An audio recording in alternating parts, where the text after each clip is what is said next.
Hello everyone, welcome to Screenplay, focusing on the art and craft of the screenwriter in Hollywood.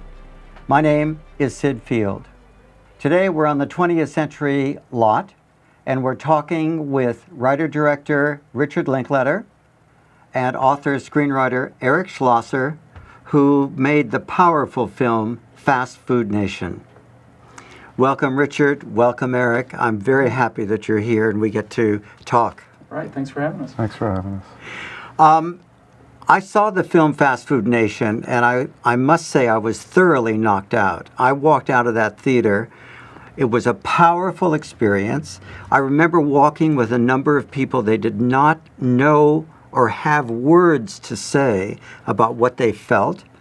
So I'd like to start in because it must have been a long, long journey from idea to book to screen to screenplay to film and so on. So Eric, I'd like to start with you and find out what the impulse or what the origin of Fast Food Nation was for you. It started as an assignment for Rolling Stone magazine, and I'd never written for them before, but Jan Winter, who's the owner and editor, called me into his office and wanted me to investigate the fast food industry. He'd read a piece I'd written on migrant farm workers in California, and I told a very complicated story of illegal immigration and the history of migrant labor in California through something very simple and concrete, the strawberry. Every strawberry is picked by hand. You want a lot of strawberries, you need a lot of hands. And so he read that, and he said, I want you to do the same thing for fast food. He really didn't know much about the industry, couldn't tell me more than that, but he wanted to know what goes on beyond the counter. And I didn't jump at the assignment. I mean, now in retrospect, it seems like a great idea, but I ate at McDonald's. I like hamburgers and French fries. I didn't want to write something that was elitist and condescending, and I told him I'd think about it, started doing research, realized that I've been eating this food all my life, having no idea where it comes from, realizing this industry had become incredibly powerful in a very, very brief period of time, and that this was a story that really needed to be told. So I spent about a year on it for Rolling Stone. They ran it as a big two-part investigative piece. And there were parts of it I hadn't had a chance to investigate, like the flavor industry that manufactures most of the taste, not only for fast food, but most of the food that we eat. And the meatpacking part really resonated with me because I carried with me the time I'd spent with injured meatpacking workers and the incredible exploitation of these illegal immigrants, and I thought it should be a book. So I spent another 2 years writing a book. It came out in January of 2001. You know, the big New York publishers were really not interested in publishing it, but I got one of the last independent publishing houses, Houghton Mifflin in Boston, gave me a contract to do it. It came out in January 2001, and it was successful in a way that just neither I nor my editor nor anyone really had anticipated. And how did you collect your research? Because that's amazing. I mean, you look in that book, there are facts, figures, numbers. I'd love to say that most of my time was spent in underground parking garages, meeting up with sources at 3 in the morning, but it just meant wading through an incredible amount of really boring material and looking for just some nugget. And so there was a great deal of archival research, but I really feel like whatever I read in a book or I read in a document, I need to see the reality for myself. So I just made a point of meeting with ranchers and meatpacking workers and spending a great deal of time at fast food restaurants talking to the workers and taking this wherever it led. So the actual writing and research was a pleasure to do. And Richard, when did you first read the book?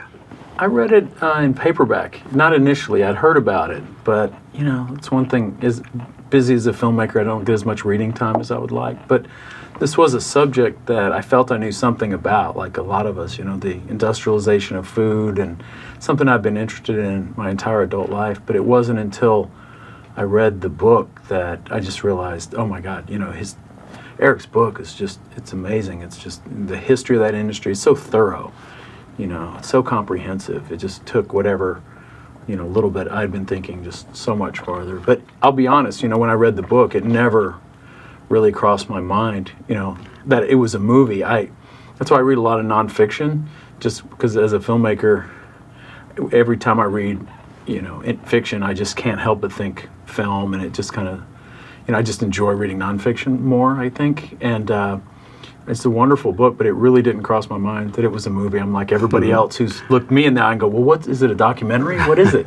It's only when Eric, he was coming through Austin on a book tour. I think it was for the paperback version. I heard Eric was in town. He wanted to meet and maybe talk about a movie version, which seemed intriguing to me. But I was like, well, I want to meet Eric because I like his book and I like other things I'd read by Eric, a lot of his other articles. But I really thought the movie conversation would be very brief. Like I don't do documentaries. I thought I'd be like, well, maybe I could introduce you to some friends or something. Right. But I thought it'd be one of those kind of conversations. Had anyone ever approached you about doing a film about the book? Yeah, A fictional film or a documentary? Well, I was approached within weeks of the book coming out by documentary filmmakers, and I was very eager for there to be a documentary based on the book, and I spent about a year and a half, up until around the time I met Rick, meeting with different documentary filmmakers, and came very close to signing over the rights a number of times, but it made me uneasy. All the options made me uneasy. I liked the filmmakers, but each of them was backed by a different network of some kind. This was before Bowling for Columbine had shown the documentaries could really have a wide-scale theatrical release. And even PBS has this tie with the fast food industry. I mean, Sesame Street is largely funded, or in large part funded by McDonald's. So the book had been so successful, I just felt I'd rather it never be made into a film than that it be made into something that was a watered-down compromise of what I'd written. What happened during the course of that conversation, Rick, that allowed you to see there may be more to it than a documentary? It was pretty immediate. What I thought would be a brief conversation when Eric said, well, what about a fictional film about these workers and set in a town? We talked about Winesburg, Ohio, and a story set in a town, and then in this case, an industry around the town, following workers that find themselves at different points on the fast food chain. Eric had put in a lot of time actually thinking about it, so it wasn't like he was just thinking about this for the first time. So that's when it immediately clicked with me. This is a film, in some way, I feel like I've been trying to make for a long time.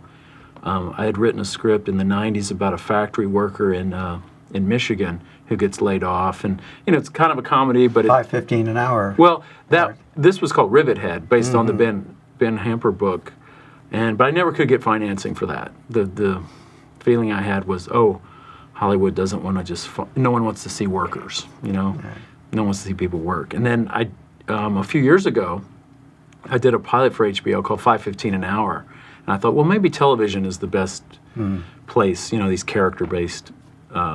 You could do a character-based story about people who work kind of crummy jobs. Because I've been trying to get this made for years. That's kind of my own background. I had every awful job you could imagine. I was an offshore oil worker.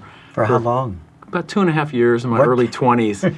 It wasn't just a summer job. I was an offshore oil worker, the hard hat, the boots. I kind of know what it's like to be at the very bottom, very expendable labor at the bottom of an industry. So that kind of viewpoint, that becomes your worldview, and I'd never really been able to put that specifically into a movie.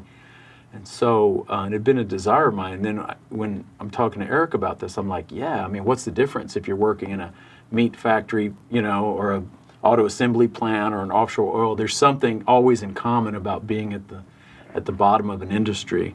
So, and it was a subject, like I said, I've been fascinated with my adult life, this industrialization of food. It was so telling, and it's all there in the book, just the ramifications. Right. You see your fast food purchase in a global sense. It's not just this isolated event. So it seemed so rich so rich in material, and there were a lot of layers there just inherently. So it was fun to. That's where it started. And it was fun to kind of dig into what characters we would depict, and it just started there. You decided to work 4.5 years ago. You decided to work together. Now you take an idea that's really facts, figures, an experience for a whole generation or more, and you have to dramatize this. So how did you go about figuring out how to dramatize this nonfiction idea that's very powerful into a fictional storyline that will become powerful? Well, I think the key idea, and it was Eric's, I could never be so cavalier with someone else's work, but it was really Eric's idea. Let's just put the book aside.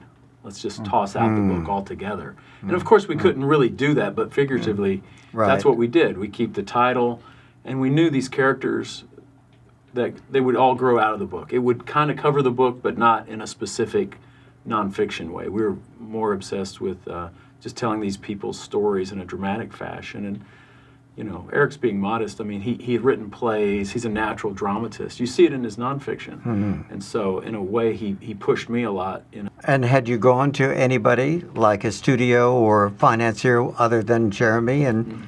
And so you just decided... And I didn't sign over the rights to my book. I mean, I was really clear, having worked in film and been around film, that, you know, there was the need for a strong director to be empowered. And I wasn't going to sign over my book until the rights of the book, until it was clear Rick really wanted to do this, that it was clear that he would have full creative control, and that the money would be raised entirely outside the Hollywood system. And about, you know, the approach to it, I'd spent so much time around these people and these places that I felt confident that if Rick could do a film that was honest to the lives of the people in this one town, all the bigger themes of the book would be present. That, you know, in putting aside the book, we're literally putting aside the facts and history and statistics, but to me that's not what the book is about. The book is about, you know, what's happening in this country, what's happened to this country, what's happened to the people at the bottom, what's happening to the weak and the poor. And, you know, if you're just true to the lives of these characters, all those bigger ideas are present in every frame. And I'd seen Rick's work, and I had total admiration for the way in which he was defying mainstream expectations and putting so much emphasis on being true to his characters, that I wound up being much more involved in this than I planned. I honestly would have slept soundly at night giving the book to Rick and then being invited a year and a half later to go see the film. There just aren't that many directors who are kind of true to their own voice and you know, just defiant of all these other pressures that come to bear once a project gets off the ground. Well, how did you approach the storyline then? Because you've got a very powerful story there.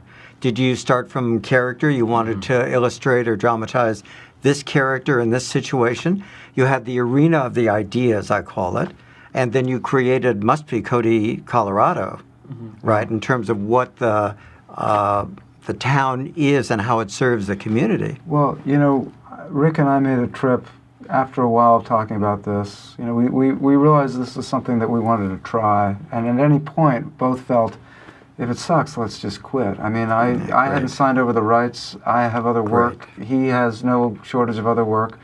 So it was a very liberating kind of position to be in. This was going to go forward if it was meant to, and otherwise we could shake hands and go get dinner sometime, but not need to do this. So we made a trip to Colorado, and we drove around, looked at the landscape.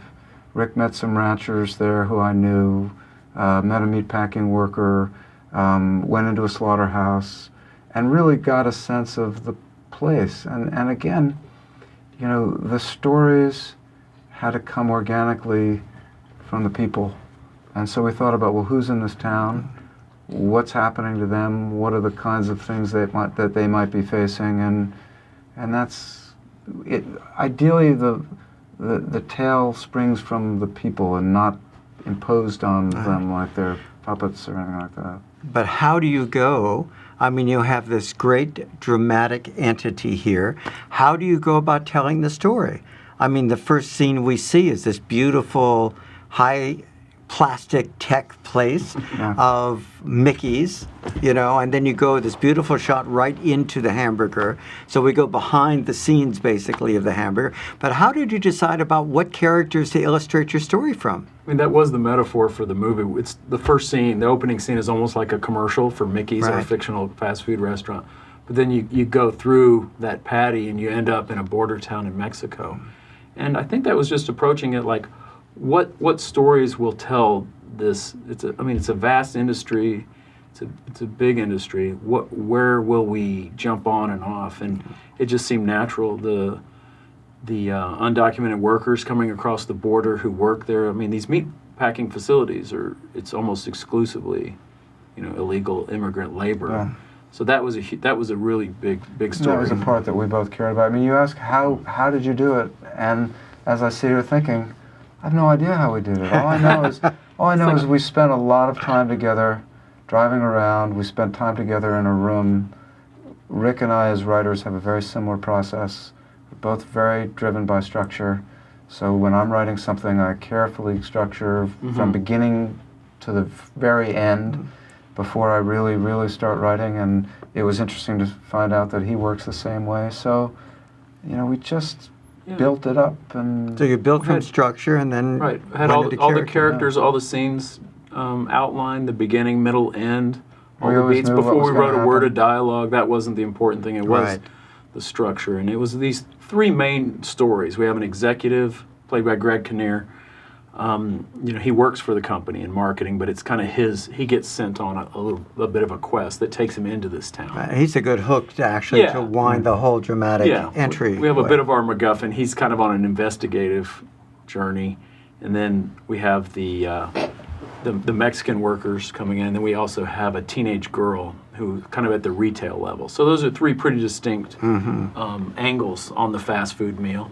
But then all of them would naturally come in contact with a lot of other people. So we thought it would spring from there. I think we're in the genre of like multi-story, Altman kind of thing. But we thought of it as very simple. It's really three stories, and it was telling those stories and who they encounter.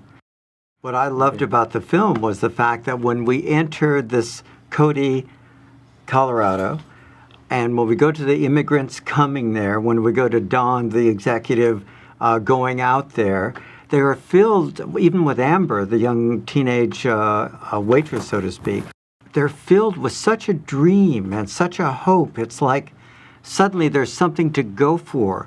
One of the things that I admired so much was this sense of sadness I felt at the end of the film, because Sylvia, her dreams are just totally shattered. And Amber, too, at least she goes in to become some kind of a political activist to serve herself, basically. And then Don, he accepted the realities of the moment. And when he unveils that beautiful, beautiful poster of the new barbecue big one, I mean, I almost got sick.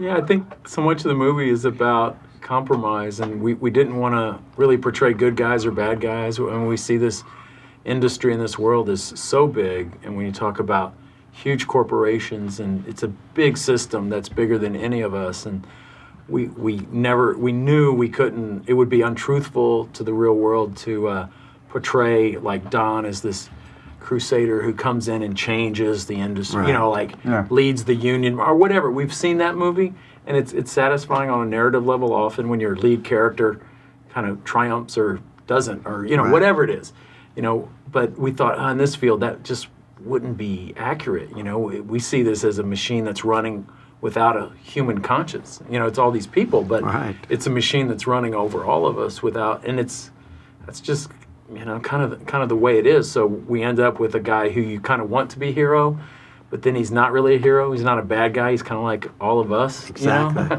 He's sort of like all of us who see little problems, but we don't act. So it's about compromise. It's about the status quo and going along. But we do I'm happy to say it works in the movie, but he literally walks out of the movie halfway through when he decides not to be a whistleblower. He's going to not be our hero or our bad guy. He's just kind of an ineffectual guy. He literally walks out of the movie. Far from Norma Ray, he leaves the movie. So as you can imagine, that breaks every screenwriting rule. And we had to really talk about that once it got closer to production. It's like, hey, just one little problem. Don, what happens to him? Maybe we can space that over the whole thing. We're like, no, that's the point. He disappears out of the movie, but he's replaced in a way with Amber's growing awareness, her activism, and I don't know if it's cynicism, but it's acceptance. His acceptance of the status quo, his ultimate conformity, don't rock the boat, is replaced by her. What I see is kind of an optimistic, it's a hopeful story, and I think it's the only hope in this world, if you want to get political about it, is a growing awareness on all of our parts. That's the only thing that really changes anything. It's not going to be one guy. Right, and in this day and age, the way things are, it would have been a lie for any of this to end triumphantly. 'Cause No, exactly. Right now it's not, and I don't, I'm not depressive and I'm not despairing, but I felt like this film should be true to the reality of now, and the reality of now is the immigrants are being crushed, and political movements are going nowhere, and very nice people are involved in doing things that aren't nice at all. So I think it was just really bold that Rick was able to make a film that isn't sugaring the pill, that isn't carefully designed to make you feel good. It's meant to make you think and maybe unsettle you a little bit. Well, the Chris Christopherson character, that really brought me down to reality. I mean, I was anchored when he was talking. It was just, he's like the old-fashioned doctor in the old Ibsen plays and so on, the truth teller. Yeah, the guy. Just like it is, It was so wonderful. He has such a weight to him. I mean, the casting was, I feel very fortunate as a filmmaker to have all these great actors come aboard and work a couple days here and there. That he came in. I can't imagine anybody else playing an old rancher. He has kind of a moral authority. I mean, he's Chris Christopherson, for God's sake. But when he says, this ain't about good people or bad people, it's about the machine that's taken over this country. I mean, you believe that, How did you guys work, by the way? Did you email pages back and forth? Did you write it together? How did that happen? Sort of a combination of, when we got together, I mean, we were both busy through this full 3-year process, I think, that we spent really working on the script, but we pretty regularly would get together. If he was near where I lived in Austin, we'd meet there, or I'd visit him wherever he was, New York or Northern California, and we'd sit down for a few days and just really go over everything. And then in the interim, we would send each other, I guess, a lot of emails back and forth. But it was, I don't know, it was never so structured, but we got a lot done. Well, I mean, you were sitting down writing the screenplay, and then you would email the pages or get together on the phone or something like that. Yeah. Have you ever collaborated before in terms of a screenplay like that? Yeah, I did a screenplay about the Asian gang milieu of New York City, and I had a writing partner who was a former Asian gang leader. And it was similar in a lot of ways. The same way. Not the personal dynamic as much as the kind of collaboration. Yeah. It seems a natural way. I did it with Before Sunset with Ethan Hawke and Julie Delpy. We would get together, same kind of thing we outlined, and then we went our separate ways. They would send me emails, and I would edit their stuff and send my own. It was always a constant state. But I like that over time something can come together. Yes. You don't have to. I mean, but everybody's different. We all, screenwriting teams are interesting. The history of, two guys in a room banging it out together, or in other rooms, or rewriting each other's stuff, or, everybody's different. The fast food industry is going to change at all? Are they they're introducing trans fats now in their fries and so on. You think that's going to help? I think they're offering some healthier stuff on the menu, but the system remains locked. The same. Yes. Yeah, follow the marketing dollars, and that'll tell you in their profitability. McDonald's will say, "Oh, we have healthy items, a salad, sliced apples, or whatever." But if you really follow what they're really selling and what's profitable, it's the 99-cent cheeseburger sold to low-income people, and they'll crow on about freedom of choice and all that stuff, but. It's billions of dollars of marketing on what's fundamentally a really unhealthy product. And I don't know, I'll be curious in the next generation to see. I think there was an interesting court case in the last year where someone sued of fast food, and it got laughed out of court, and I think it got laughed out of the court of public opinion, but so did when someone sued a cigarette manufacturer 30 years ago. Exactly. And, well, I think at some point corporations, maybe they do have to account for the health of their product. It's an interesting... and you can't say, oh, it's just choice. It's just choice, like a toy manufacturer saying, well, we have all these other toys that don't choke a kid, but you chose the one that choked the kid. It's like... Personal responsibility. Yeah, it's about choice. You can say that a long time, and it kind of works on an adult level, but I think when you're talking about little children, that was the big eye-opener for me, was just reading Eric's book and all his research and realizing there's toddlers with MRI machines on their heads responding to ads for corporate loyalty, brand loyalty. It's just like, wow. And that's where all the money's going. It's like, oh no, little kids, and they get you in early, and Yeah, I Just mean, seems hook us really- early, hook us Yeah. young. I have a 4-year-old godchild, and she already is hooked into the whole fast food thing because nobody thinks about it. It's easy, it's fast, Yeah. and you get their stomachs filled. And I know. and we have to change. I one time heard someone say that standing alone in the face of no agreement is the biggest challenge of all, because you're a lone voice out there and everybody is adhering to the status quo.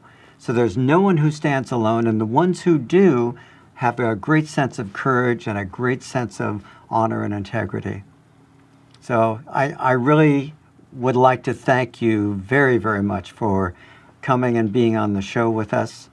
To Rick Linklater, to Eric Schlosser, to Fast Food Nation, which is just this amazing, amazing film that I'm sure will touch, move, and inspire people. You may not like it, you may react against it, but the truth is the truth, and it's really larger than all of us.